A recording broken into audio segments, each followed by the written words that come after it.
we can't say that there's never going to be negativity in our lives or in our work or in our workplace.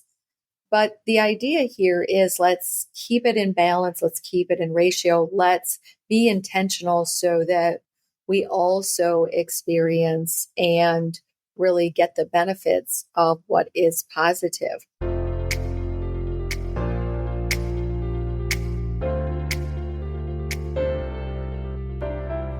Welcome to Culture Change RX, the podcast for healthcare professionals that are committed to creating a thriving workplace culture, improving the experiences of employees and patients, and ultimately unlocking their organization's next level of potential.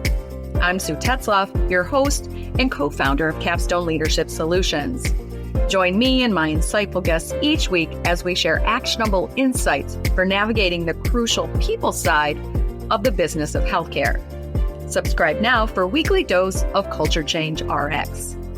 Now let's dive into this week's conversation where culture change takes center stage. Glad that you're here for another episode of Culture Change RX. And today's episode is one of those solo episodes. We call those Culture Bytes. And it is just me, Sue Tetzlaff, here in the studio with you. No guest at all, so just you and I. And today's topic for this Culture Byte episode is all about negativity and positivity in the workplace. So I was reminded of this important aspect of company culture while we were doing our Love Your Leadership Challenge. It's a challenge that we run sometimes a couple times a year. And we've been doing it for a few years now. And it's an opportunity for us to engage in a virtual 1-hour session every day for 5 days with leaders from across the country. We're in particular talking about ways that they can achieve specific focuses, lead certain changes, achieve certain goals, those kind of things, and tactics that we know work to help them do that. So it's really a leadership challenge. But when you gather a bunch of leaders together, it's really interesting how often the topic of negativity in teams and in departments and entire organizations, how much that comes up as a topic of something to be worked on in organizations. So it came up and I thought, it'd be good to do an episode. I don't think we've talked about behaviors on the podcast before, and certain negativity is a behavior, positivity is too. And so I thought, let's just have a special focus on this, and probably I'll have some future episodes on this too, because it's going to be hard to pack all this into one episode. But let's start with, just why negativity can be problematic in workplaces and especially healthcare organizations. So, really negativity is quite natural. By default, as humans, our brains are designed to protect us and to keep us safe and look for things that are wrong and dangerous, right? So it's kind of how we're wired as humans, is to look for danger, to look for things that are bad or wrong, could be harmful. So we're wired this way. And so that's one strike we have against us, right? When it comes to this idea of negativity or positivity, is that, we're just human. The other thing in healthcare in particular, another strike against us that could make this more problematic in healthcare cultures, is that we're also formally trained in a lot of the work that we do. So I'm a nurse by background. And so in nursing school and then in nursing practice, one of the things that you're doing all the time when you're assessing and reassessing and you're looking at lab reports and you're assessing patients, you're looking for things that are wrong, right? You're looking for what's not normal.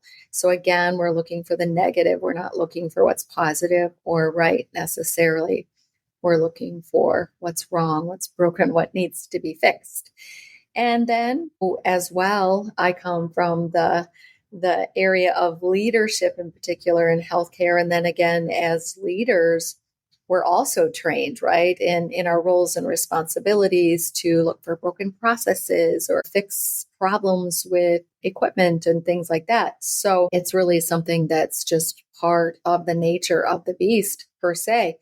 But it doesn't have to create necessarily a negative workplace culture, right? So while these things are true and kind of natural or part and parcel to just being humans working in healthcare, it is something that we can work to overcome or to keep in check or in balance. And I'll talk about that more in just a minute. But I want to, before I move on to shifting to the idea of maybe the opposite of negativity, which is positivity, is mention a quote that we use a lot in our work. We talk about this quote a lot. We use it a lot in teaching and talking and coaching on this topic. Is Dr. Barbara Fredrickson wrote a book, Positivity. And one of the statements, I might be paraphrasing here, and it might not be exactly spot on word for word, but in essence, the sentiment is that negativity screams at us and positivity only whispers. And really kind of the spirit of that, or the essence of that, is that, there's both negative and positivity in our day, in our brains, in our thoughts, and what's going on around us, what we're observing. And the interesting part about this is negativity grabs our attention. I mentioned us being human, being in the healthcare, negativity, we're on the lookout for it. But then once we find it, it really grabs our attention and it keeps it. Negativity just screams at us very loudly and it stays with us, right? So if something bad happens at work, something you deem negative, not so good, something bad, something went wrong, that's probably the thing that's going to stay with you into the evening, maybe, right? And you're going to take it home with you. But a lot of great things could have happened in the same day, right? And those things seem to swiftly be forgotten. And they're very quiet, or they whisper, right? They don't catch our attention as much and they don't stay in our attention as long.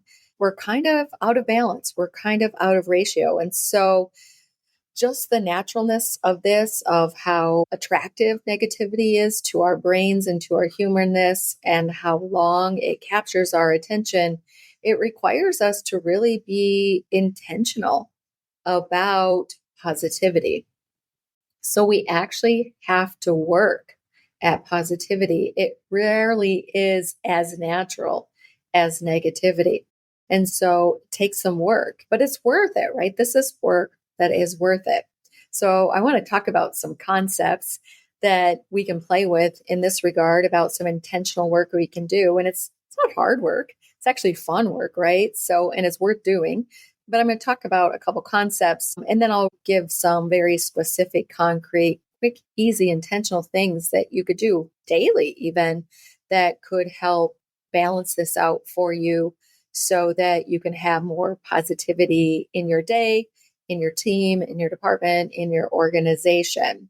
Why would we want to do this, right? When we experience something, we hear, say, or see something positive, there's actually some wonderful hormones and chemicals that get released in our bodies, and it does lovely things to, our spirits, and it does wonderful things to our brain. It lights up certain parts of our brain that are good for communication and collaboration and critical thinking and those kind of things. So there's some really lovely hormones that get released when there is positivity, and we take time to, notice it and experience.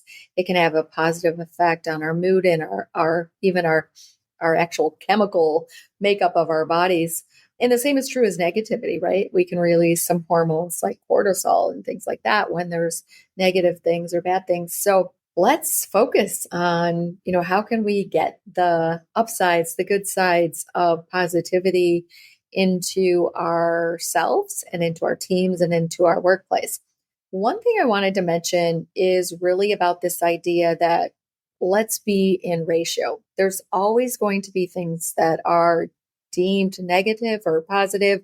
They're always going to happen. It's all part of the human experience. It's very hard to think about the fact that, especially in an organization like healthcare, it's very complex. It's very serious. There are a lot of sad and negative things that can go on. We can't say that there's never going to be negativity in our lives or in our work or in our workplace. But the idea here is let's keep it in balance. Let's keep it in ratio. Let's be intentional so that we also experience and really get the benefits of what is positive. And so this idea of balance or a ratio and the balance of having a 3-to-1 ratio, you could have it even higher, 4-to-1, 5-to-1, but having 3 times more positive that we're experiencing, that we're recognizing. Maybe if you're even giving feedback, if you think about, we do teach this when we teach leaders and employees about feedback, giving and receiving feedback, is if we can give 3 times more compliments to every one time we call somebody out on something that isn't in keeping with our high standards or our performance standards or whatever. So really staying in ratio in things like even feedback. So experiencing 3 times more positive things, recognizing 3 times more positive things, giving praise 3 times more than calling somebody out. So it's really about staying in ratio. Now, it's really interesting because, when we'll be doing some teaching on site in organizations, maybe even doing an all employee, workshop or session on workplace culture and on behaviors in the workplace. And we'll talk about negative and positive behaviors in the workplace. And, invariably we'll have somebody come up to us during this, a break or after the session and say, I'm really not buying into this whole positivity thing. I don't consider myself a negative person. I consider myself a realist, right? There are things wrong. There are things broken. There are things negative. And I really feel like it's my duty to bring them out, to talk about them, to whatever. And so I love having those opportunities. I don't know what kind of impact they get long term, but I love having those opportunities to one-on-one be able to talk to someone in response to that kind of statement about, I'm just being a realist. I'm not negative. I'm just being real. Things are negative. Things are broken. Things are wrong. And I'm just pointing out what's real. And so I like to have that conversation of, yeah, for sure. There's no real promotion here of saying when things are broken, when things aren't right, when they're negative, we shouldn't react to them. We shouldn't note them. We shouldn't report them. That's not at all what this conversation is about when it comes to our workplaces is, we don't want to bury the negative. That's not the point. The point is making sure that while we're talking about things that are negative, reacting to things that are negative, fixing things that are negative, right? But that we're also taking time, taking pause, taking recognition and acknowledgement of the things that are going well and right. And actually having that be something that is actually in the majority versus the minority. Yeah, really just making sure that you're in ratio. And this might be a little bit of a diversion or a side note on this kind of conversation as well, is a lot of times when I'm engaging in conversation with these, I'm putting in air quotes here, realists who, really think it is their personal mission to notice what's wrong or broken and be very loud about it, is that, oftentimes not only are they out of ratio, right? They're not engaging in recognizing what's positive, talking about and reporting what's positive and working well and bringing out, good things and thanking people and praising people and those kind of things. But what I also noticed that if you really start to probe and uncover their MO, they often as well, when they're talking about things that are broken and not right and not working well, that are really in that category of negative things, they're often not even talking about them to the people that can do anything about it, right? It might be talking to one person about something that's negative or broken in another person, but never talking to that person that needs that specific feedback about their behavior, performance, or whatever. So, or not reporting it to an appropriate channel in the organization. So it could maybe be resolved, those kind of things. So, like I said, I'm kind of going down a rabbit hole there. It's this ratio, right? So I like to coach those people and all people that we should consider, are we in ratio? I had a leader come to me and say, I've got this supervisor that works for me, and my staff are always complaining about her. And I started to really uncover what's going on. And this supervisor really was very good at knowing the proper procedures, the work rules, the behavior standards of the organization, very in tune to all of that. Hey, it's Sue here, and I'm popping in with a quick announcement. Just wanted to make sure you didn't miss the opportunity to consider joining the next Capstone Leadership Bundle Academy offering. So it starts September 16th. This is our remote virtual way of getting our 9 core leadership bundle practices into the hands of leaders all across the country.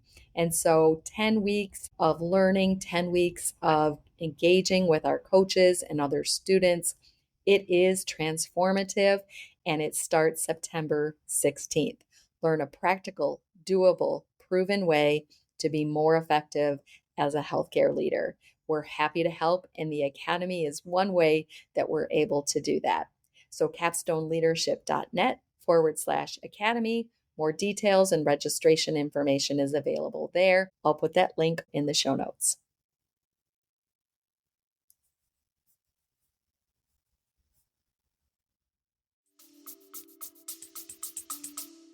And was very willing to call people out when they noticed they were outside of those standards or not doing it in accordance to the proper technique or whatever. And that's part of a supervisor's duty. However, she was just simply out of ratio. She also, on the other side, rarely, if ever, praised people when she noticed them doing it right. So again, that negativity as humanness, and again, as leaders, it's very attractive to us to look for what's broken, what's not right, so that we can intervene and fix it. But we've got to be in ratio. There is going to be negativity. We're not talking about toxic positivity here, where everything can only be positive. We can't talk about anything negative. That wouldn't even be safe, right? That would not create a safe culture and safe workplace if we didn't talk about what was broken or a potential risk, etc. What can we do about this? So, what are some very specific things? Like I mentioned, it's natural to be negative. Our bodies, our brains are wired that way.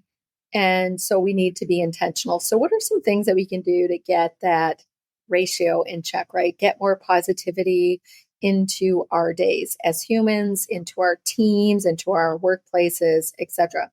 One of the practices that we highly recommend, it's a positive psychology tactic, which is 3 good things. And so really 3 good things is simply a practice, and it takes just minutes a day, usually at the end of a day or at the start of the day.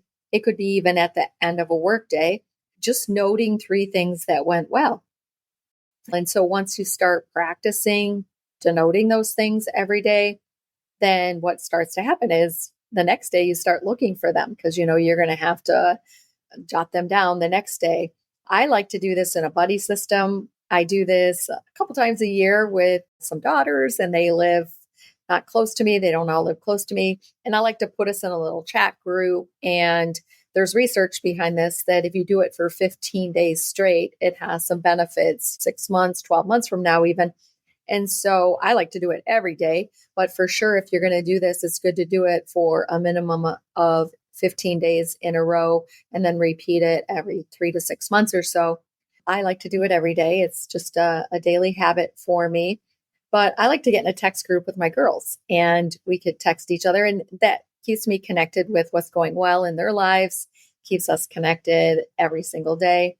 And so we do that every once in a while. I've also seen work groups do this. My husband, he's in a medical practice, and their whole medical practice did this. And they did this for actually a whole month. So it was more than those 15 days, more than 15 work days. And every day when they left work, they would have to jot down 3 good things for the day and put them in a little bucket. Then they kind of trended what's going well in our workplace and what are many people seeing as positive things in our workplace. And they'd highlight those and celebrate those things. There were some amazing subjective findings that they noticed to have happened during that time. Some things like random act of kindness started to happen. Some people that usually weren't maybe the most engaged in helping their coworkers out. They just do their work very well, but maybe not lend a hand to others. They started going out of their way to help their peers, stuff like that. So it started to really make some positive ripple effects into their workplace culture. So 3 good things. You could also join actually a research, Duke Patient Safety Center. I think it's now Duke Qualtrics is a way to actually be involved in the research of this. So there's actually been longstanding research, in particular in healthcare, related to 3 good things. Another thing you can do is to mindfully track your 3-to-1 ratio. We've had leaders do this as part of some work that we've done with them where we'll have them do a baseline of tracking maybe for a full work day, kind of logging positive communications they've had, negative encounters that they've had, praise that they've given, call outs that they've, critiques that they've given, those kind of things, and see where they are in that ratio. And then have them do that about every 6 months or so and put that on their calendar to repeat. Do that for a day about every 6 months. Just starts to give you some intel, right? What's it like in my workplace? What's it like in my work day? Am I in that 3-to-1 ratio? Am I experiencing that 3-to-1 ratio? Am I fostering that 3-to-1 ratio? And then also positive email. So this is an interesting tactic you can try. So I had this leader reach out to me once and she's like, gosh, Sue, can you help me? It is so negative in my workplace. And my first question to her is, what's your role in this? Like, how are you contributing to it? And that was not the place where she wanted to start, but we started there.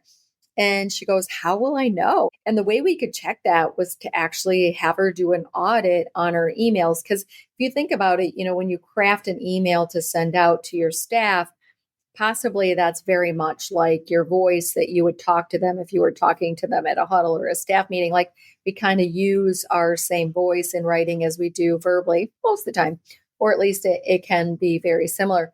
So I said to her, audit your last 10 emails that you sent to your staff and look at them to see, are you framing things in a negative or a positive? So really auditing your written communication. Are you writing in a positive tone or a negative tone? And if you start reframing, rewriting all of your emails in the positive, so not just checking for typos, but looking for positive tone or negative tone, and you start switching that around as you're drafting your emails, you'll probably start retraining your words when you do talk to your staff to be more positive as well. So it's another way to practice, to both audit and practice how you're communicating as a leader to your staff.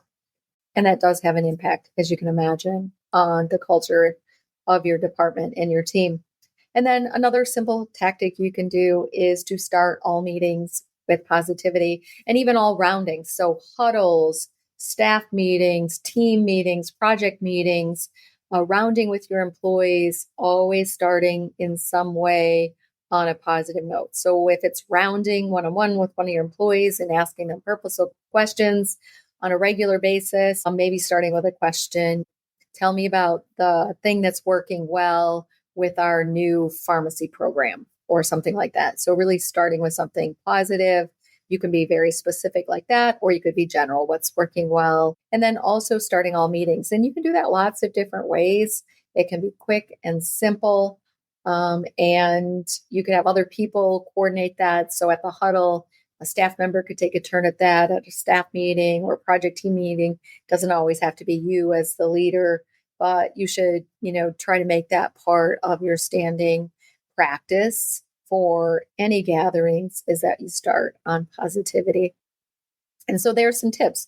3 good things, track your 3-to-1 ratio, audit your emails and communication, and start all meetings or roundings on positivity. And so there are some very intentional, practical, and not very time-consuming ways that you can work on amping up the positivity where you. And as always, our mantra is just start. So maybe it doesn't have to be all of them. It could just be one of those. And you could just start. And you'll be making a difference to increase the positivity where you work. Thanks for tuning in to Culture Change RX. If you found value in today's episode, and you are a believer in fostering change in healthcare, join us in making a difference. Follow, rate, and review our podcast on your favorite platform. Share it with colleagues and your network. Together, we can make a lasting impact. Until next week, keep inspiring positive change.